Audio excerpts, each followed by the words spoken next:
Hey everyone, welcome back. Today I'm going to be sharing my personal opinions on the new release Google Stadia. So, first thing we're going to cover is this is probably one of the biggest problems: input lag. You could even see on the when they were introducing it that it had input lag. This is definitely going to differ opinions, and for those that aren't as fortunate enough to have Wi-Fi that have good Wi-Fi that have a Stadia, this would not be very good, to be honest. So that's basically one of the main problems. If that's out of the way, then I think it would be good. Okay. So the next thing we're going to speak about is the controller. I think the controller, it's not very different. It's basically the same. It looks like a standard PS4 controller with the joystick alignments. The bumpers did look a little weird, or that might just be me. Well, I feel like Google themselves, they've created a lot and they could have, had more inspiration to it, and they could have made something a little better. Overall, the controller really isn't too much of a red flag of the Stadia. Next thing is the required internet speed. So, like I said, input lag is going to be one of the biggest issues. So, the required internet speed, a lot of people don't have very good internet. So, I feel that this would be better for more people that are more fortunate and have better Wi-Fi connections. So, the required internet speeds are 10 megabytes for 720p, and keep in mind that 720p has been introduced for a while now. The first HD TV was in about 1999, and if you only have a 10 megabyte connection, you cannot run above 720p. And if you have a little better internet, if you have 20 megabytes, then you could go up to the next option, which is 1080p, which has been around for a while, but it's still a lot better than 1080. It's definitely a more noticeable difference when you play. It looks a lot better. Okay, this is what probably most people won't be able to stream. 35 megabytes. You see, a lot of people pay for 4K. A lot of people pay for we pay for personally 300 megabyte per second internet. Downstairs with wireless connection, I get about 5 megabytes per second. It's really not that good. And if you're hardwired, you should be fine. But if you're lucky enough to have wireless internet and you get 35 megabytes per second, you are honestly pretty lucky.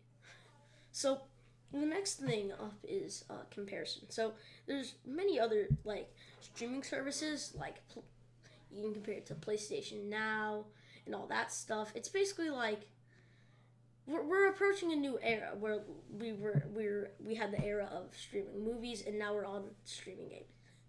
So PlayStation Now had one thing that was decent about it. You could install the game and you didn't have to stream, which fixed a lot of it. Because for people with bad internet connections, they could just install it and it wouldn't have any input lag, and it would be a great experience.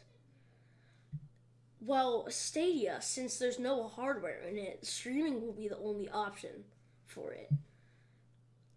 Really. And it might not work very well for them. Some might switch over to PlayStation Now and that stuff. So the next thing now is what's next? What I think should be next. I think that it's a good idea. I think it's just ahead of its time. Once internet is perfectly perfected and everyone has a stable connection, I think that this would be very good. And it's definitely a good idea. And I'm very happy that Google's releasing this, but I think it just would need more time to perfect it exactly. Because many things like games and consoles like the Xbox and the PS4, they needed many years of work put into it. For example, NBA 2K20, it wasn't that good, and now they had to not really care about that one as much and spend more time and money on 21 and 22. So that's an example. So for the pricing of the subscription, I believe it's $10 a month, and just to get the entire thing, and well, for get the entire thing so that you don't have to pay a fee is $10 a month and $130 for just to get it forever, which I think really isn't that bad.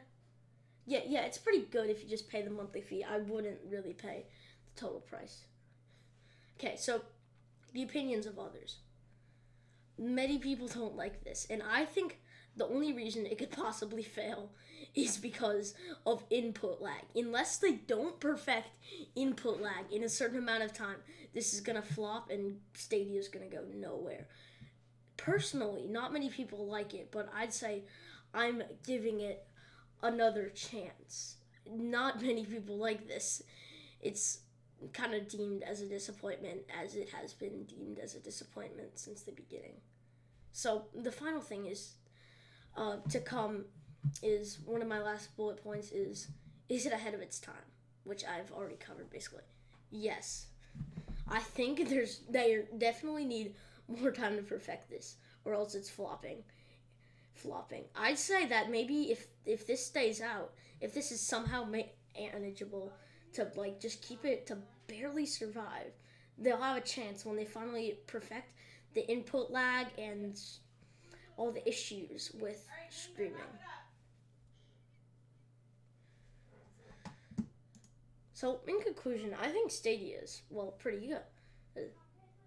Not exactly. Okay, I'm gonna be honest. I really don't think it's a good idea to release it this early in time. They need more time. They need to perfect everything. Everything needs to work, or else this isn't gonna work itself. Okay.